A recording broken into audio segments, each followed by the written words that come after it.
어르신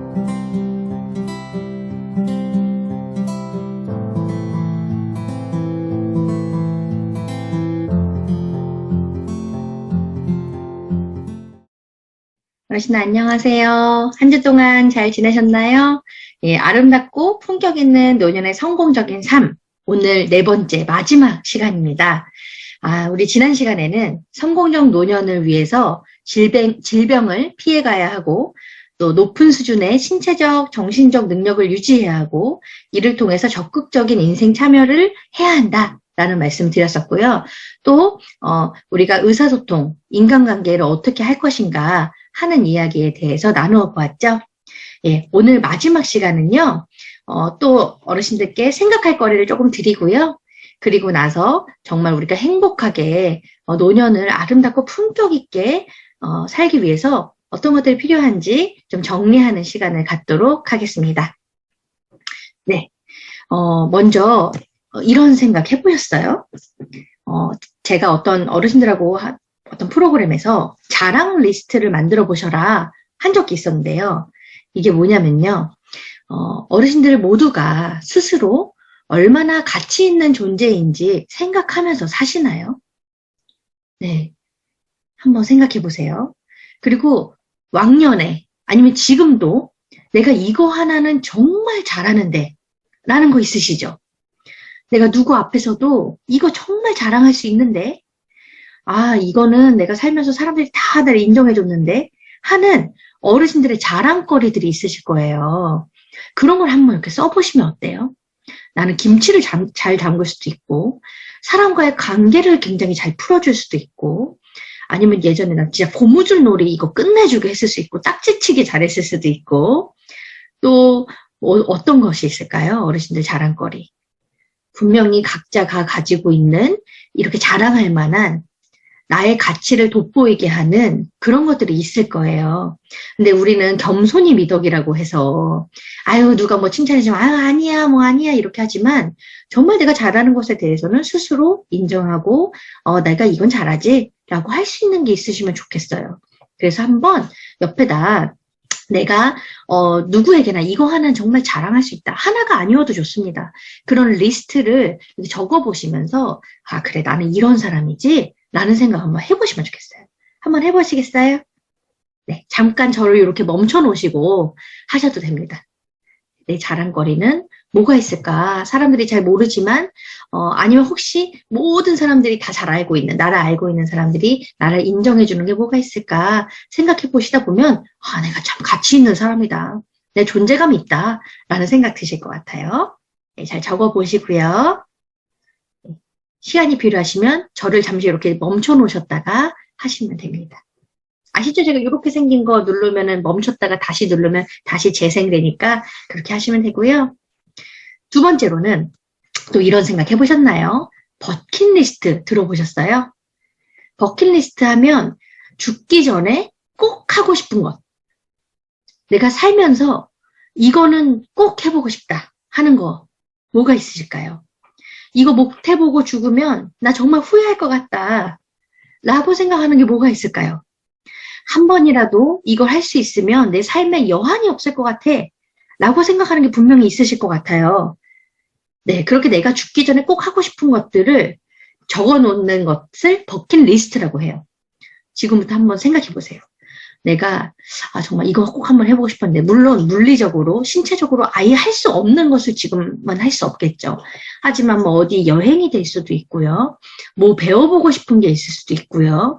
누군가의 어떤 관계 개선이 될 수도 있고요. 뭐 다양한 어떤 체험이나 이런 것들이 될 수 있는데 내가 죽기 전에 이거 하나는 꼭 해보고 싶어 라고 생각하는 게 있다면 그게 무엇인지 한번 적어보시겠어요? 네. 그래서 오늘 나의 자랑 리스트와 나의 버킷리스트를 이렇게 적어가시면서 나라는 사람이 어떤 사람인지에 대해서 다시 한번 상기시키는 그런 기회가 되셨기를 바라겠습니다. 노년의 성공적인 삶, 행복해야겠죠. 근데 행복이라는 것은 나 혼자 행복할 때 행복하지 않은 것 같아요. 그렇죠. 어르신들도 이렇게 사시면서 되돌아보면 나 혼자 행복한 게 과연 행복한 것인가? 라는 생각을 하시면 그렇지 않을 거예요.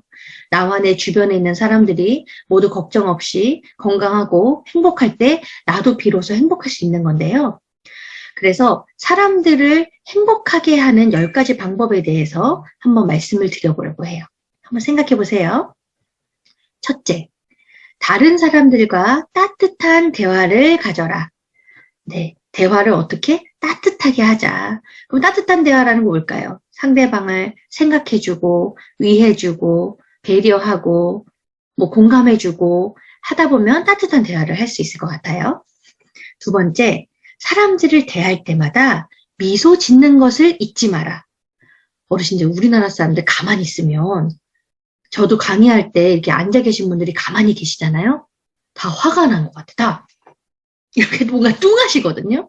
하지만 우리가 사람을 대할 때 이렇게 무표정하거나 이런 것이 아니라 보세요. 제가 뚱한 표정과 미소 짓는 표정을 해볼게요. 이 표정과 이 표정은 어떤가요? 보기에도 뭐가 더 좋은가요? 당연히 미소 짓는 게 좋죠. 그래서 사람을 대할 때는 이렇게 미소를 지으면서 대하라. 그게 상대방을 행복하게 한다라는 말씀 드려요. 세 번째, 사람을 대할 때 그들의 이름을 불러주래요. 네, 사람의 존재감, 태어날 때부터 갖게 되는 이름 굉장히 중요한데 우리는 언젠가부터 누군가의 엄마, 누군가의 아빠, 누군가의 형, 누군가의 자녀, 그리고 직장이나 사회생활에서는 회장님, 아니면 부장님, 선생님, 이렇게 불렸잖아요. 그것보다 가장 중요한 건 나의 이름인데 그렇잖아요. 누가 불러주어서 꽃이 되었다고. 그래서 이름을 불러줘라. 그러면 상대방이 상대의 자존감을 높여주면서 행복하게 할 수 있다라는 말씀. 네 번째, 항상 친절하며 남에게 도움이 되도록 해라. 너무나 당연한 얘기죠. 싸납게 굴지 말고 방해하지 말고 친절하면서 그 사람에게 도움이 되는 이런 행동을 할 때 상대방을 행복하게 할 수 있대요. 그리고 당신이 사귀는 모든 사람들에게 성심성의를 다해라. 이건 진정성에 대한 이야기 같아요. 우리가 많은 사람들과의 관계를 할 때 진정성이 빠지고 나면 뭔가 알맹이가 빠진 것 같은 관계잖아요. 그래서 성심성의껏 사람들을 대해라 라고 하네요. 여섯 번째, 다른 사람이 말을 할 때 잘 듣는 진지한 마음을 가져라. 지난 시간에 우리가 경청에 대해서 이야기했죠. 수동적 경청보단 적극적 경청이 좋고 적극적 경청보다는 반영적인 경청이 좋고 경청할 때 자세도 필요하다고 했는데 그런 자세와 마음을 가지고 다른 사람 말을 귀담아 들어라 라는 얘기 같아요. 일곱 번째, 너그럽게 칭찬해주고 비판을 삼가라. 네, 사람들하고 대화하고 대할 때 너그럽게 그 사람을 칭찬해주고 그 사람을 비판하는 것은 삼가하는 것이 그 사람을 행복하게 하는 길이다라고 하네요. 여덟 번째, 남의 감정을 상하지 않도록 조심하라. 지난번 우리가 의사소통 때도 이야기했잖아요. 듣기 싫은 거, 거북한 거, 싫은 거 얘기 굳이 꺼내서 하거나 마음 상하게 하지 말고 그 대화를 할 때도 대화 기법이란 게 있잖아요. 무턱대고 그냥 툭툭 뱉는 것보다는 상대방을 배려하고 공감하는 이야기로 하면 상대방은 행복해질 수가 있다고 하네요. 아홉 번째, 다른 사람에게 인정을 베푸는 사람이 되라. 예, 말 안 드려도 다 이해하시죠? 마지막으로 기회가 있을 때마다 봉사하라. 네, 봉사하는 삶이 물론 사람들을 행복하게 하는 길이지만 봉사를 많이 하신 어르신들이 얘기를 들려주셨는데 뭐라고 하시냐면요. 봉사를 통해서 내가 행복해진다라는 말을 정말 많이 하세요. 그런 것 같죠. 봉사는 어떻게 보면 남을 위해서 하는 것이기도 하지만 결국은 나를 위해서 하는 것이죠. 그래서 기회가 있을 때마다 봉사하는 삶, 그런 것들이 사람들을 행복해하고 나도 행복해하는 그런 방법이 아닐까. 그래서 이렇게 10가지 방법에 대해 소개를 드려봤어요. 그리고 부처님이 말씀하신 무재칠시를 좀 안내해드리고 싶은데요. 무재칠시란 뜻이 뭐냐면 없을무 그리고 재물할 때 재. 그래서 재물이 없어도 칠시 7가지 시는 베풀다. 그래서 베풀 수 있는 7가지에 대한 설명이에요. 무재칠시 재물이 없더라도 베풀 수 있는 7가지가 무엇이 있는지 저랑 한번 이야기해 보실게요. 먼저 화안시라고 합니다. 화안시는 얼굴로서 베푸는 것이다 라고 해요. 그렇다면 과연 그 뜻이 뭘까요? 그쵸. 나의 표정, 감정, 드러내는 것, 제스처, 뭐 이런 것들로서 저 사람에게 돈 들이지도 않고 내가 얼굴만 온화하게, 얼굴만 편안하게 하는 것만 가지고도 상대방에게 베풀 수 있다라는 거예요. 돈도 안 들고. 얼마나 좋아요. 그쵸? 그리고 두 번째로 언시입니다. 언시는 말씀 언자를 썼어요. 말로써 베푸는 것이라는 건데, 자, 아까 얼굴은 그 온화한 표정과 편안한 어떤 얼굴 표정, 뭐 감정 이런 것들로 베푸는 거라면 말은 따뜻한 말씨겠죠.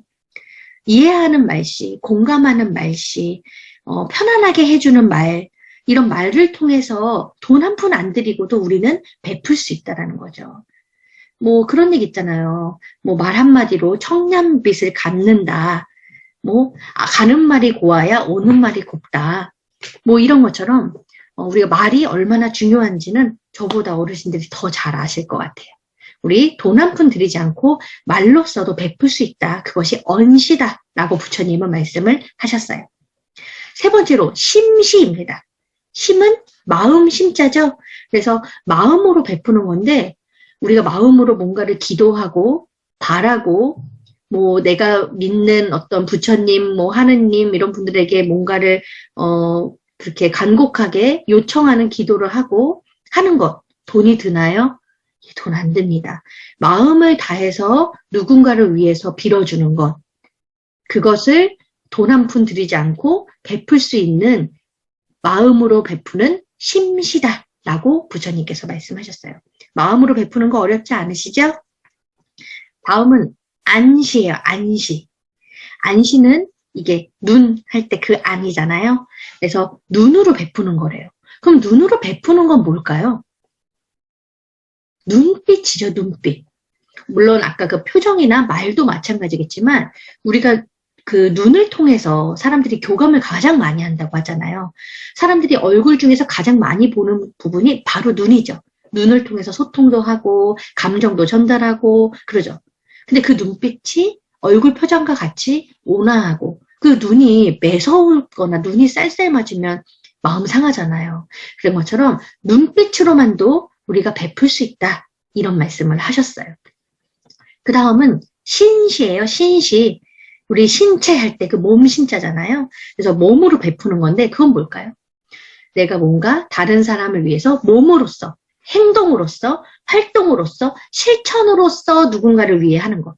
돈 들이지 않죠. 내 몸만 들이면 남에게 도움을 줄 수도 있고 뭔가 베풀 수 있다라는 거죠. 누구를 위해서 내가 먼저 행동한다라든지 솔선수범한다라든지 뭐 이런 것들 활동으로서 실천으로서 보여주는 것 그럼으로써도 다른 사람을 위해 베풀 수가 있다. 돈 한 푼 들이지 않고. 네. 그리고 여섯 번째는 상좌시래요. 상좌시, 좌가 뭐예요? 앉는다라는 거죠. 그러니까 어떤 자리로서 베푼다는 거예요.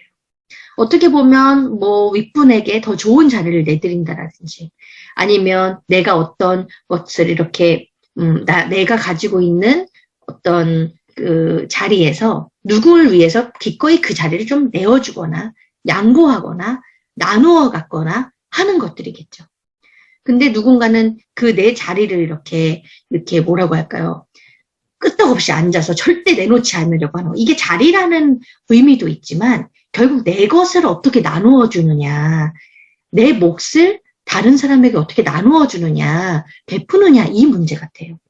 이미 갖고 있는 것을 나누는 것은 돈이 들지 않죠. 예, 내가 갖고 있는 자리에서 조금 베푸는 것은 어려운 일이 아닐 것 같아요. 그쵸? 마지막으로 찰시라고 되어 있어요. 찰이란 것은 헤아린다라는 뜻이거든요. 그래서 헤아림으로써 베푼대요. 그러면 이건 아까 그 심시하고도 비슷한 것 같은데 심시는 말 그대로 어떤 상황에 대해서 내가 마음으로써 기도하고 뭔가 요청드리고 바라고 하는 그 마음으로 좀 국한된다면 이 찰시는 거기에서 그 다른 사람들을 헤아리기까지 그 마음까지 내 마음으로 빌어주는 것 넘어서서 저 사람이 처한 상황, 여건, 뭐 여러 가지 그런 조건들을 다 헤아리는 걸 통해서 무언가로 보여지겠죠. 그게 행동이 될 수도 있고 얼굴 표정이 될 수도 있고 지금까지 말한 무수한 것들을 표현하고 실천하는 것. 근데 그 기저에 저 상대방을 헤아리는 것. 그 헤아리는 마음으로부터 시작하는 것. 그것이 찰시라고 해요. 그래서 이렇게 부처님께서는 7가지 돈을 들이지도 않고서 7가지 방법으로 베풀 수 있다라는 해안을 저희에게 주셨어요. 우리 어르신들은 가장 자신 있게 할 수 있는 게 뭘까요? 할 수 있는 것부터 하시면 좋을 것 같아요. 우리가 흔히 노인이라는 말도 있고요. 어르신이라는 말도 있는데요. 예를 들어 제가 노인 이렇게 어르신들에게 칭하지 않잖아요. 어르신이라는 거는 뭔가 노인과 어르신의 그런 어떤 차이가 있다고 느껴지지 않으세요? 어르신들을 노인으로 지칭할 때와 어르신으로 지칭할 때 그 어떤 존중의 의미 조금 다르다고 느끼지 않으세요? 저는 그렇게 생각하거든요. 그럼 어떤 차이가 있을까 한번 같이 보시겠어요?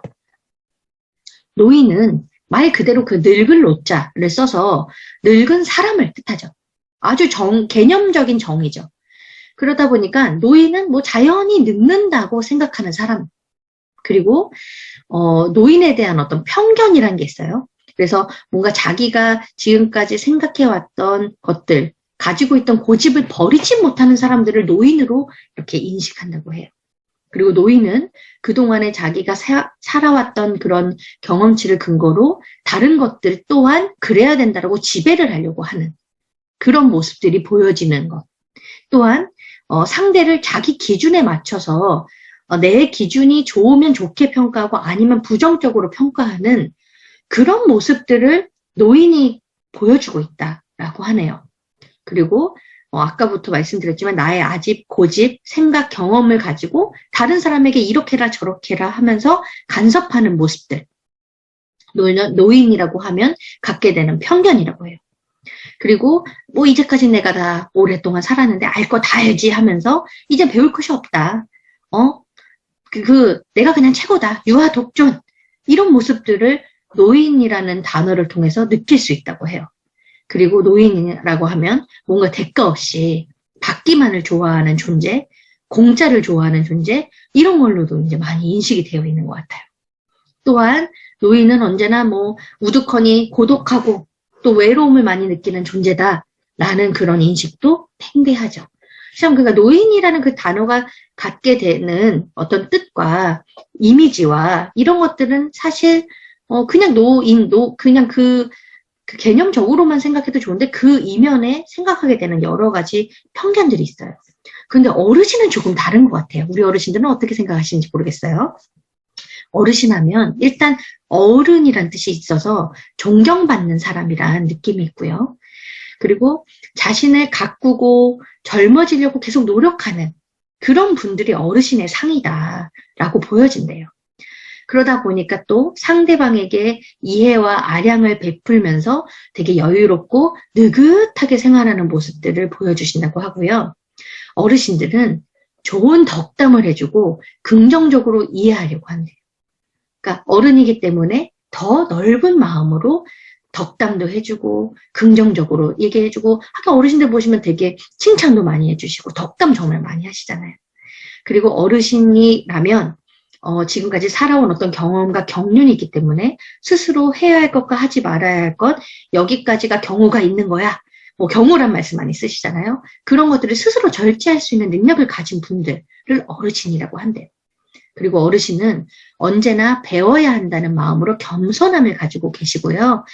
대가에 대해서 반드시 지불한다. 나는 공짜가 아니다. 내가 그만큼의 대가를 꼭 지불하는, 그리고 오히려 더 베풀기를 좋아하는 그런 모습이 어르신의 모습이다라고 하네요.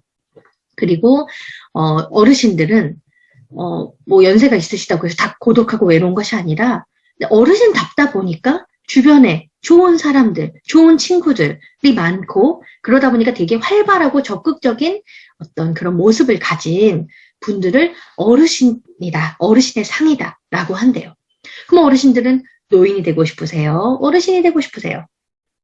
당연히 어르신의 모습, 어르신으로서 존중받고 존경받고 그러시고 싶을 거라고 생각합니다. 네. 이제 어르신들에게 행복한 노년을 위해 어떤 것이 필요한지 조금 마무리를 지면서 이 시간을 정리하려고 하는데요. 행복한 노년을 위한 10계명 알려드릴게요. 첫 번째, 안 되는 것은 없다. 네. 연세가 있으면 어떻습니까? 약간 신체적인 기능이나 이런 부분들이 저하돼도 어떻습니까? 우리가 사는 그 날까지 도전하고 안 되는 것이 없다라는 생각으로 하시면 되죠. 나는 안 돼 라는 생각보다는 나도 할 수 있어 라는 생각을 가지면 행복한 노년을 보낼 수 있다고 합니다. 두 번째, 비슷한 맥락인데요. 너무 늦은 일이란 없다. 이제 와서 무슨, 다 늙어서 무슨 이것이 아니라 지금으로부터, 오늘이라도, 당장 지금부터 뭔가 할 수 있으면 지금이라도 시작할 수 있잖아요. 어르신들의 가장 젊은 날은 오늘입니다. 그러니까 오늘이라도 가장 젊은 날 뭔가 시작하시면 되죠. 세 번째는 건강이 최우선이다래요. 네, 이거는 뭐 두말하면 잔소리죠. 건강을 잃으면 모든 것을 잃는 것이다 라는 말이 있는 것처럼 행복한 노년을 위해서 건강은 필수입니다. 그리고 더 나빠지지 않도록 노력하는 것이 중요합니다. 자, 네 번째, 호기심이 십잔말 풀이보다 더 똑똑해지는 일이다. 예, 그냥 주어진 과제들만 풀어가는 것보다는 새로운 것에 대한 관심도 갖고 호기심을 가지면서 이렇게 살아가시는 게 더 똑똑한 노년을 만드는 길이다 라고 하네요. 다섯 번째, 보톡스 대신 웃음 주름을 만들어라. 네, 너무 인위적으로 늙지 않으려고 다른 인공적인 것을 하기보다는 오히려 행복한 웃음으로 주름이 생기더라도 그런 행복한 주름 웃음으로 만들어라 라는 얘기인 것 같아요. 그리고 여섯 번째, 사회적 교류는 최고의 노후 대책이다. 맞습니다. 사회적인 활동, 다른 사람과의 관계, 이런 교류를 끊임없이 해나가는 것이 내가 뭔가 자산을 갖는 것 같은, 정서적으로 만날 수 있고 심리적으로 위안이 되고 외로움을 극복할 수 있는 최고의 노후 대책이죠. 친구 많이 만드시고요. 물론 좋은 친구 많이 만드시면 좋을 것 같아요. 일곱 번째, 늙었다고 사랑하지 말라는 법은 없다. 그럼요. 우리는 살아있는 동안 누군가를 사랑할 수 있는 존재죠. 어르신들도 늙었으니까 무슨 성 이야기하면 굉장히 터부시고 망측하게 그런 얘기한다 하시는데 그렇지 않잖아요. 우리 가슴은 항상 설렐 수 있고요. 살아있는 동안, 심장이 뛰는 동안 여자는 여자, 남자는 남자, 그리고 또 이 세상을 사랑하는 그 마음은 항상 있을 거라고 생각해요. 건강하게 사랑하시면 되죠. 네. 여덟 번째, 급제동보다는 여유 있게 속도를 줄여라. 예, 연세가 드셔서 나는 당장 이건 하면 안 되겠어 라고 하면서 지금 하고 있는 모든 것들을 정지하기보다는 천천히 내려놓는 법, 천천히 줄여가는 것, 그렇게 해야 행복하게 노년을 맞이할 수 있어요. 갑자기 퇴직하고 나서 우울증 오는 경우도 모든 것들을 한꺼번에 갑자기 안 하기 때문이잖아요. 그러니까 뭐든지 슬슬 줄여나가는 것, 내가 내 역할이나 내 상황에 맞게 점점 여유 있게 줄여나가는 방법이 행복하게 노년을 맞는 것이겠죠. 아홉 번째, 익숙한 환경이 아닌 원하는 환경에서 살자. 너무 익숙하면 도태될 수 있잖아요. 그냥 편안함에, 안락함에 그냥 가만히 있다 보면 뭔가 기능적인 부분도 도전하려는 것도 별로 없을 것 같아요. 하지만 내가 뭔가 해보고 싶은 것들, 그리고 한번 이런 환경에서 뭔가를 해보고 싶었어라는 것들을 찾아 나서면 훨씬 더 생동감 있고 행복한 노년을 맞이할 수 있을 것 같아요. 마지막, 저마다 노년을 스스로 개척하자. 네, 우리 노년을 스스로 개척해야죠. 저같이 이렇게 강사가 좋은 말 여러 번 해도 소용없다고 말씀드렸죠. 각자의 삶은 각자의 선택에 놓여 있고 각자가 어떻게 하느냐에 놓여 있잖아요. 그러면 내 삶의 개척자는 바로 본인, 나 자신이죠. 그렇기 때문에 나의 노년은 내가 스스로 주체적으로 개척해 나갈 때 행복할 수 있다라는 그 말인 것 같아요. 자, 어르신들, 저랑 4주에 걸쳐서 아름답고 품격 있는 노년의 성공적인 삶에 대해서 이야기를 나눠보았습니다. 어떻게 제가 드린 말씀들이 도움이 되셨으면 좋겠고, 첫 시간 말씀드린 것처럼 뭐 하나라도 어르신들 것으로 가져가셔서 조금 더 행복해지는데 도움이 되고 했으면 좋겠습니다. 어르신들의 아름답고 품격 있는 성공적인 삶을 응원드리겠습니다. 진심을 다해서 진정성을 담아서 강의를 했어요.